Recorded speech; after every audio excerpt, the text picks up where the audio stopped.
Sejumlah raja panusunan di Mandailing Natal bersama belasan organisasi mencuatkan penegasan bahwa Mandailing bukan Batak.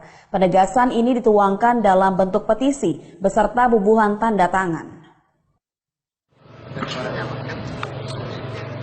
Raja-raja bersama masyarakat Kabupaten Mandailing Natal atau Madina menorehkan petisi pernyataan bersama tentang penguatan identitas dan eksistensi Mandailing bukan Batak di Sopo Godang, Kota Siantar, Kecamatan Panyabungan, Mandailing Natal. Hadir pada acara tersebut Patuan Mandailing, Raja-Raja Panusunan, keturunan Silangkitang Sibaitang, tokoh masyarakat, KNPI, Karang Taruna Madinah serta organisasi mahasiswa dan lainnya. Menurut Patuan Mandailing, Raja Panusunan Huta Siantar dalam sambutannya mengatakan, petisi ini tidak ada kaitannya dengan politik. Apalagi adanya statement Presiden yang menyebutkan dirinya sebentar lagi akan menjadi keluarga Batak Mandailing. Hal tentang Batak Mandailing sudah lama menjadi polemik sehingga perlu diluruskan. Dikatakannya keluarga Batak Mandailing sekitar tahun 1922 oleh Belanda untuk pengaburan sejarah melalui Batak Maigoring. Sementara suku Mandailing ada sebelum abad ke-13. Ini ada kaitan dengan statement Pak Presiden Pak Jokowi? Sebetulnya dalam hal ini tidak ada kaitan, cuma karena ada beberapa pihak mengkaitkan, yaitu sah-sah saja. Mungkin kita tujuannya positif, hanya untuk meluruskan sejarah dan tidak untuk mengugat apapun, misalnya pernyataan statement Jokowi tentang saya bangga menjadi anggota Batak Mandailing kan. Karena masalah Batak Mandailing ini sejak dahulu sudah banyak dipertanyakan oleh orang Mandailing. Setidaknya ini bisa meluruskan Pak ya? Ya, hanya sekedar meluruskan dan bukan untuk mempersalahkan siapa. Soalnya kami butuh identitas suku kami, karena itu identitas kami sebagai bangsa Mandailing. Petisi ini juga menghimbau kepada seluruh kaum Mandailing yang berdomisili di tanah Mandailing maupun di perantauan supaya selalu menunjukkan identitasnya sebagai orang Mandailing. Petisi ini akan disampaikan kepada Presiden Republik Indonesia, para menteri, gubernur dan bupati serta lembaga-lembaga terkait lainnya. Hendra Rangkuti melaporkan untuk Evarina TV.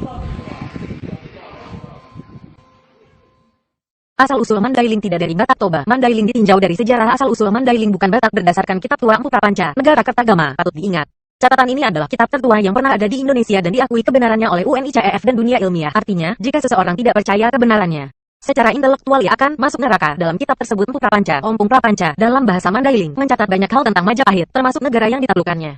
Empu Prapanca menyebut belahan timur adalah Melayu, termasuk di dalamnya Mandailing, Pain, Panai, Toba, Barus dan lain-lain. Saat itu Toba, Mandailing dan Barus dikategorikan rumpun Melayu. Tidak ada Batak pada saat itu, tidak dijumpai terminologi Batak dalam kosakata kuno, Sanskerta, atau bahasa yang dikenal dan difahami antar bangsa saat itu. Referensi yang paling diterima dan masuk akal menyebutkan bahwa istilah Batak untuk memanggil satu kaum baru muncul kemudian oleh orang-orang pesisir yang merasa lebih beradab kepada penduduk pedalaman. Tepatnya, Batak adalah istilah untuk suku orang pedalaman. Sekitar tahun 1365 peradaban di pedalaman Sumatera masih sangat primitif, dan kanibalisme masih sangat dimungkinkan terjadi. Kanibalisme paling mutakhir dicatat dalam sejarah adalah kanibalisme pada misionaris, kejadian antara Sibolga dan Tarutung. Kumpulan sejarah kanibalisme yang dicatat sejarah, determinasi sejarah, masyarakat tumbuh, berkembang dan berubah. Peradaban manusia di utara bagian Sumatera berpusat di tepian Sungai Barumun dan Sungai Batangpen. Bayangkan, saat itu peta yang kita kenal bernama Medan masih berupa laut dan rawa, tidak berpenghuni manusia. Toba, Mandailing dan Padang Lawas adalah kawasan segitiga emas pada masa itu dan pusat peradaban dan penyebaran agama ada di Padang Lawas. Itulah logika satu-satunya kenapa banyak terdapat kesamaan bahasa dan budaya, dan ada masa di mana Mandailing yang tidak terlalu besar berpusat di Kerajaan Pulungan. Atau sebelumnya ada konsentrasi penduduk di tempat yang bernama Mandala Holing tepi Sungai Batanggadis atau di mana saja stepa yang luas. Tanah yang cocok untuk pertanian yang diakibatkan suburnya tanah yang di bawah Batanggadis, Sungai Barumun dan Batangpen. Itulah kenapa semua candi yang ada di Mandailing Godang dibangun di lapangan terbuka dan tidak jauh dari sungai-sungai utama. Candi Potibi, Candi Bahal, candi yang ada di Siabu dan di Pidoli berada di tempat yang layak untuk umum. Nama Batak tidak diketahui asal-usulnya. Sejelas sejarah asal-usul lebih besar dari Toba, Mandailing, Pain dan Barus. Mandailing untuk menyebutkan wilayah cukup luas yang mendiami tepi Sungai Batanggadis namun terlalu kecil jika dibanding kerajaan Majapahit di abad 13 Hal itu disebabkan hampir semua pulau Sumatera pada saat itu masih tertutup hutan belantara berbanding terbalik dengan pulau Jawa bagian utara yang datar, subur dan cocok untuk tempat tinggal dan pertanian. Maka orang Mandailing masa silam masih suka berpindah-pindah. Pedagang Arab yang bermukim di Barus terjadi di masa berikutnya dan bubar setelah diserang kerajaan Sriwijaya. Kerajaan Pain langsung berhubungan dengan perdagangan internasional dan pendeta-pendeta dan pusat penyiaran agama Hindu-Buddha berada di kerajaan Pain. Banyak yang belajar ke Campak dan India.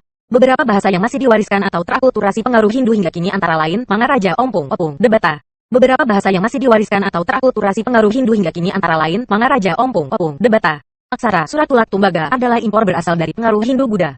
Mandailing dikemudikan hari lebih konsentrasi di Penyambungan dan Tidoli, New Delhi, karena Patih Gajah Mada dari Majapahit menghancurkan kerajaan Pain yang terdapat di Barumun Padang Bola. Banyak penduduk, tentara dan aliansi Pain migrasi masuk ke pedalaman di Penyambungan. Mereka inilah yang mendiami Huta Siantar dan Siladang. Sejatinya penduduk Siladang adalah tentara Sriwijaya yang dikebiri pasukan Gajah Mada dari Padang Lawas. Hal ini bisa dibuktikan dengan banyaknya persamaan bahasa dan adat istiadat Siladang, Aek Banir dengan penduduk Palembang di pedalaman seperti cenderung mengunci koloni dari masyarakat luar. Ini juga menjadi penjelasan kenapa bahasa Siladang berbeda dengan bahasa Mandailing pada umumnya. Kerajaan Pain adalah sekutu kerajaan Sriwijaya. Para pendatang dari Pain dan tentara Sriwijaya ini kemudian lebur menjadi orang Mandailing dan mengadopsi marga setempat. Masa inilah si Barwar, leluhurnya Nasution dewasa. Si Barwar bisa mendominasi pengaruh Pulungan karena beraliansi dengan para pendatang ini. Belakangan banyak orang Siladang, Aek Banir menjadi Nasution. Demikian mungkin juga orang Pain yang terusir itu. Sejarah asal-usul Mandailing pada akhirnya harus diakui bahwa apa yang dimaksud Mandailing kini hanya menunjuk pada wilayah saja. Jika seseorang merasa dirinya punya silsilah yang mengakar ke Tanah Toba dan tinggal di Mandailing, maka ia boleh mengklaim diri menjadi orang Mandailing.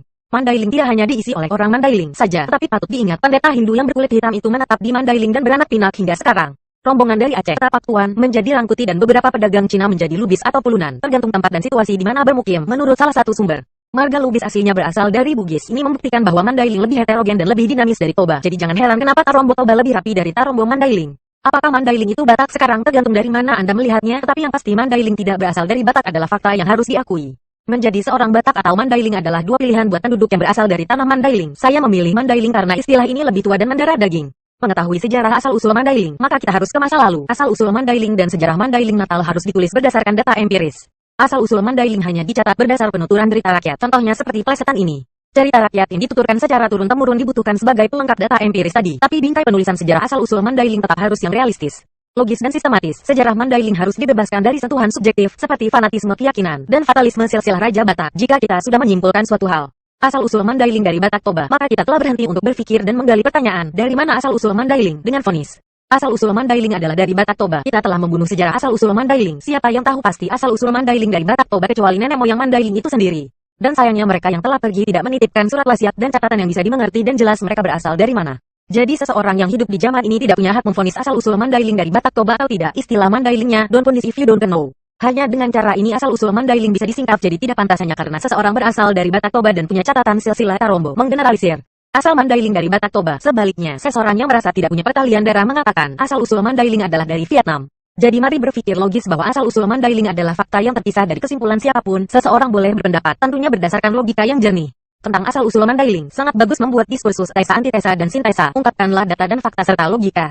Tentu saja akan memperkaya hasanah perbendaharaan asal-usul Mandailing dengan suatu kesadaran bahwa Mandailing bukan milik seseorang. Sebaliknya Mandailing memiliki orang Mandailing. Tulisan ini hanyalah rintisan untuk generasi ini karena masih banyak fakta masih terkubur di perut bumi menanti untuk disingkap. Asal-usul Mandailing tidak dari Batak Toba karena tidak mungkin Raja Batak atau siapapun nenek moyang orang Batak tiba-tiba muncul dari perut bumi atau jatuh dari langit di suatu tempat di Tanah Toba, lalu beranak pinak menjadi suku Batak. Saya banyak mendengar lelucon bahwa pada zaman dahulu kala hiduplah seorang Om Pumuladina jadi Nabolon, Raja Batak yang memerintah sendirian dan kesepian. Karena tidak seorang pun berada selain dirinya dan keluarganya yang berada di puncak gunung itu. Naif sekali jika seperti itu gagasan seseorang tentang sejarah asal-usul Mandailing. Dalam bayangan saya, orang Batak yang mendiami Toba yang pertama kali adalah sekelompok keluarga yang punya pemimpin dari keluarga itu sendiri.